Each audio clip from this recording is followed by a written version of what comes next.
ನಮಸ್ಕಾರ, ನ್ಯೂಸ್ ಬಾಕ್ಸ್ಗೆ ಸ್ವಾಗತ. ಸ್ನೇಹಿತರೆ, ನಿನ್ನೆ ರಾತ್ರಿ ಮಿಡ್ ವೀಕ್ ಎಲಿಮಿನೇಷನ್ ಅಂತ ಹೇಳಿ ಮನೆ ಮಂದಿಗೆ ಬಿಗ್ ಬಾಸ್ ಒಂದು ಶಾಕನ್ನು ಕೊಡ್ತಾರೆ. ಅದಾದ ಮೇಲೆ ಎಲ್ಲರೂ ಕೂಡ ಸೇಫ್ ಅನ್ನುವಂಥ ವಿಚಾರವನ್ನು ಹೇಳ್ತಾರೆ. ಜೊತೆಗೆ ಮಿಡ್ ವೀಕ್ ಎಲಿಮಿನೇಷನ್ ನಡೆಯುತ್ತೆ ಅನ್ನುವಂಥದ್ದನ್ನು ಕೂಡ ಹೇಳ್ತಾರೆ. ಇದೀಗ ಬಿಟ್ಟಿರುವಂಥ ಪ್ರೋಮೋ ನೋಡಿದ್ರೆ ಧನ್ರಾಜ್ ಡೈರೆಕ್ಟ್ ಎಲಿಮಿನೇಟ್ ಅನ್ನುವಂಥ ವಿಚಾರ ಗೊತ್ತಾಗ್ತಾ ಇದೆ. ಧನ್ರಾಜ್ ಮಾಡಿದಂಥ ತಪ್ಪಿಗೆ ಕನ್ನಡಿ ಹಿಡಿದಂಥ ಬಿಗ್ ಬಾಸ್, ಸೊ ಅಣ್ಣ ಜಿಂಕೆ ಬಿಗ್ ಬಾಸ್ನಿಂದ ಡೈರೆಕ್ಟಾಗಿ ಎಲಿಮಿನೇಟ್ ಆಗ್ತಾರಾ ಅನ್ನುವಂಥ ವಿಚಾರ ಕೂಡ ಈಗ ಸೋಷಿಯಲ್ ಮೀಡಿಯಾದಲ್ಲಿ ಸಿಕ್ಕಾಪಟ್ಟೆ ವೈರಲ್ ಆಗ್ತಾ ಇದೆ. ಸೊ ಧನ್ರಾಜ್ ಆಚಾರ್ ಪ್ರಾಮಾಣಿಕವಾಗಿ ಅಭಿಪ್ರಾಯ ನೀಡೋದ್ರಲ್ಲಿ ಸದಾ ಮುಂದಿರ್ತಾರೆ ಅನ್ನುವಂಥ ಮಾತು ಬಿಗ್ ಬಾಸ್ ಮನೆಯೊಳಗೆ ಇತ್ತು. ಎಲ್ಲರೂ ಕೂಡ ಅದನ್ನು ಹೇಳ್ತಾ ಇದ್ರು.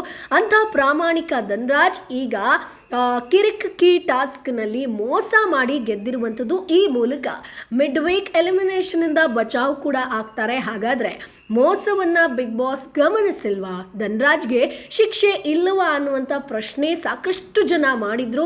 ಸೊ ಅದಕ್ಕೀಗ ಉತ್ತರ ಸಿಕ್ಕಿದೆ. ಜೊತೆಗೆ ತಪ್ಪು ಮಾಡಿದಂಥ ಧನ್ರಾಜ್ ಆಚಾರ್ ಸಿಕ್ಕಿ ಬಿದ್ದಿದ್ದಾರೆ. ಬುಧವಾರ ಮಿಡ್ ವೀಕ್ ಎಲಿಮಿನೇಷನ್ ನಡೆಯಬೇಕಿತ್ತು, ಆದರೆ ಅದನ್ನು ಬಿಗ್ ಬಾಸ್ ನಿಲ್ಲಿಸ್ತಾರೆ. ಸೊ ಎಲ್ಲ ಲಾಸ್ಟಿಗೆ ಭವ್ಯ ಗೌಡ ಹಾಗೆ ಗೌತಮಿ ಅವರ ಹೆಸರು ಬರುತ್ತೆ. ಅದಾದ ಮೇಲೆ ಗೌತಮಿ ಅವರು ಎಲಿಮಿನೇಟ್ ಆಗಬಹುದು ಅಂತ ಸಾಕಷ್ಟು ಜನ ಅನ್ಕೊಂಡಿರ್ತಾರೆ. ಆದರೆ ಅದನ್ನು ನಿಲ್ಲಿಸಿರುವಂಥ ಬಿಗ್ ಬಾಸ್ ಮುಖ್ಯ ದ್ವಾರವನ್ನು ತೆರೆದೇ ಇಟ್ಟಿದ್ದಾರೆ. ಮಿಡ್ ವೀಕ್ ಎಲಿಮಿನೇಷನ್ ತಡೆ ಹಿಡಿಯಲು ಒಂದು ಸಂಕ್ರಾಂತಿ ಹಬ್ಬ ಕಾರಣವಾದರೆ ಮತ್ತೊಂದು ಮುಖ್ಯವಾದದ್ದು ಧನ್ರಾಜ್ ಮಾಡಿರುವಂಥ ಮೋಸ ಅನ್ನೋದು ಈಗ ಗೊತ್ತಾಗಿದೆ. ಧನ್ರಾಜ್ ಆಡಿದಂಥ ಮೋಸದಾಟವನ್ನು ವಿಡಿಯೋ ಸಮೇತ ಬಿಗ್ ಬಾಸ್ ಎಲ್ಲರಿಗೂ ಕೂಡ ತೋರಿಸಿದ್ದಾರೆ. ಇದರ ಎಫೆಕ್ಟ್ ಏನು ಅನ್ನೋದು ಧನ್ರಾಜ್ಗೂ ಕೂಡ ಗೊತ್ತಾಗಿರುವಂಥದ್ದು. ಬಿಗ್ ಬಾಸ್ ತೋರಿಸಿದಂಥ ವಿಡಿಯೋ ನೋಡಿ ಧನ್ರಾಜ್ಗೆ ಶಾಕ್ ಆಗಿರುವಂಥದ್ದು.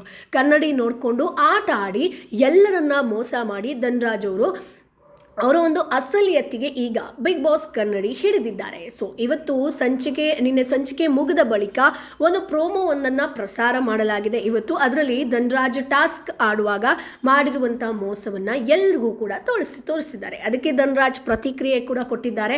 ನನ್ನಿಂದ ಇಷ್ಟೊಂದು ದೊಡ್ಡ ತಪ್ಪಾಗಿದೆ ಅನ್ನೋದು ನನಗೆ ಗೊತ್ತಿರಲಿಲ್ಲ ಬಿಗ್ ಬಾಸ್. ಈ ಗೆಲುವು ನಂದಲ್ಲ ಅಂತ ಅನ್ನಿಸ್ತಾ ಇದೆ. ಸೊ ನನ್ನನ್ನು ಕೂಡ ನಾಮಿನೇಷನಲ್ಲಿ ಇರಿಸಿಕೊಂಡೆ ಪ್ರಕ್ರಿಯೆಯನ್ನು ಶುರು ಮಾಡಿ ಪ್ಲೀಸ್ ಅಂತ ರಿಕ್ವೆಸ್ಟ್ ಮಾಡ್ಕೊಂಡಿದ್ದಾರೆ ಕೈ ಮುಗಿದು.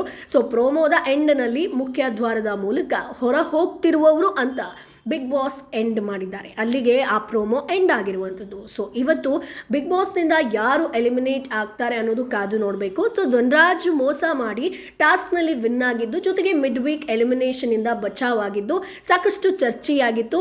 ಧನ್ರಾಜ್ ಮಾಡಿದ್ರೂ ಕೂಡ ಬಿಗ್ ಬಾಸ್ ಸುಮ್ಮನೆ ಇರೋದಕ್ಕೆ ಒಂದು ವೀಕ್ಷಕರು ಪ್ರಶ್ನೆ ಮಾಡಿದರು, ಏನಕ್ಕೆ ಸುಮ್ಮನಿದ್ದಾರೆ ಬಿಗ್ ಬಾಸ್ ತಂಡ ಅಂತ. ಇದೀಗ ಬಿಗ್ ಬಾಸ್ ಆ ವಿಚಾರವನ್ನು ಸುಮ್ಮನೆ ಬಿಟ್ಟಿಲ್ಲ, ಅದನ್ನು ಪ್ರಶ್ನೆ ಮಾಡಿದ್ದಾರೆ ಅನ್ನೋದು ಗೊತ್ತಾಗಿದೆ ಸ್ನೇಹಿತರೆ. ಆದರೆ ಈಗ ಸೋಷಿಯಲ್ ಮೀಡಿಯಾದಲ್ಲಿ ಚರ್ಚೆಯಾಗ್ತಿರುವಂಥ ವಿಚಾರ ಏನಪ್ಪ ಅಂತಂದರೆ, ಸರಿ ಈಗ ಮಿಡ್ ವೀಕ್ ಎಲಿಮಿನೇಷನಿಂದ ಧನ್ರಾಜ್ ಅವರು ಕೂಡ ನಾಮಿನೇಟ್ ಆಗ್ತಾರೆ ಅಂತಂದರೆ ಅವರಿಗೆ ವೋಟ್ ತುಂಬ ಕಡಿಮೆ ಬಿದ್ದಿರುತ್ತೆ. ಯಾಕಂತಂದರೆ ಇಷ್ಟು ದಿನಗಳ ಕಾಲ ಎಲ್ಲರೂ ಕೂಡ ಎಲ್ಲ ಸ್ಪರ್ಧಿಗಳಿಗೂ ವೋಟ್ ಮಾಡಿದ್ದಾರೆ. ಸೊ ಅದಕ್ಕೆ ಕಂಪೇರ್ ಮಾಡಿದ್ರೆ ಧನ್ರಾಜ್ ಅವರ ವೋಟ್ ತುಂಬ ಕಡಿಮೆ ಇರುತ್ತೆ.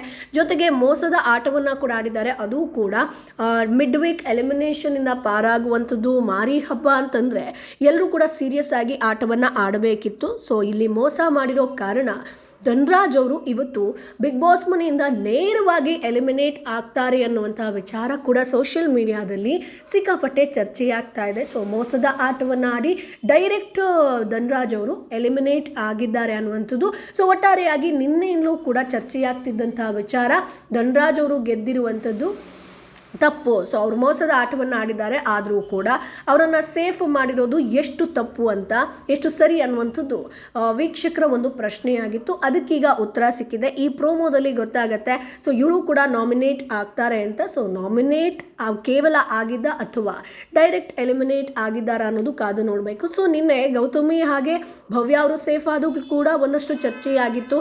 ಸೊ ಇಬ್ಬರನ್ನ ಕೂಡ ಕಳಿಸೋದಕ್ಕೆ ಬಿಗ್ ಬಾಸ್ಗೆ ಇಷ್ಟ ಇಲ್ಲ, ಆ ಒಂದು ಕಾರಣಕ್ಕೋಸ್ಕರ ಸೇಫ್ ಮಾಡಿದ್ರೋ ಏನೋ ಅನ್ನುವಂಥ ಅನ್ನುವಂಥದ್ದು. ಇನ್ನೊಂದು ಹಬ್ಬ ಇದ್ದಿದ್ದರಿಂದ ಯಾರೂ ಕೂಡ ಎಲಿಮಿನೇಟ್ ಆಗೋದು ಬೇಡ ಅನ್ನುವಂಥದ್ದು ಕೂಡ ಇತ್ತು. ಸೊ ಒಟ್ಟಾರೆಯಾಗಿ ಈಗ ನೋಡೋದಾದರೆ ಸೋಷಿಯಲ್ ಮೀಡಿಯಾದಲ್ಲಿ ಚರ್ಚೆಯಾಗ್ತಿರುವಂಥದ್ದು ಧನರಾಜ್ ಅವರಿಗೆ ವೋಟ್ಗಳು ಪಕ್ಕ ಕಡಿಮೆ ಇರುತ್ತೆ. ಯಾಕಂತಂದರೆ ಬೇರೆಯವರಿಗೆ ಸಾಕಷ್ಟು ವೋಟ್ಗಳು ಆಲ್ರೆಡಿ ಬಂದಿದೆ.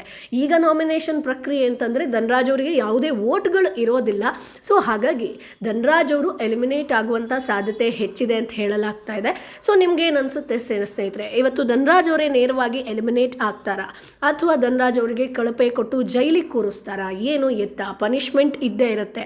ಸೊ ನಿಮ್ಮ ಅಭಿಪ್ರಾಯ ಏನು ಅದನ್ನು ಕಮೆಂಟ್ ಬಾಕ್ಸ್ ಮೂಲಕ ತಿಳಿಸಿ. ನಮ್ಮ ಚಾನಲನ್ನು ಸಬ್ಸ್ಕ್ರೈಬ್ ಮಾಡಿ. ಬಿಗ್ ಬಾಸ್ ಸೀರಿಯಲ್ ಸಿನಿಮಾ ಬಗ್ಗೆ ಸಾಕಷ್ಟು ಅಪ್ಡೇಟ್ಸನ್ನು ಹಾಕ್ತಾ ಇರ್ತೀವಿ. 1 ಲಕ್ಷ ಸಬ್ಸ್ಕ್ರೈಬರ್ಸ್ ಆಗಬೇಕು ಅನ್ನುವಂಥದ್ದು ನಮ್ಮ ಕನಸು. ಆ ಕನಸಿಗೆ ನಿಮ್ಮ ಸಹಕಾರ ತುಂಬ ಇಂಪಾರ್ಟೆಂಟ್. ಸೊ ಹಾಗಾಗಿ ಚಾನಲನ್ನು ಸಬ್ಸ್ಕ್ರೈಬ್ ಮಾಡಿ, ಒಂದಷ್ಟು ಜನರಿಗೆ ಶೇರ್ ಕೂಡ ಮಾಡಿ, ಸಬ್ಸ್ಕ್ರೈಬ್ ಮಾಡೋದಕ್ಕೆ ಹೇಳಿ.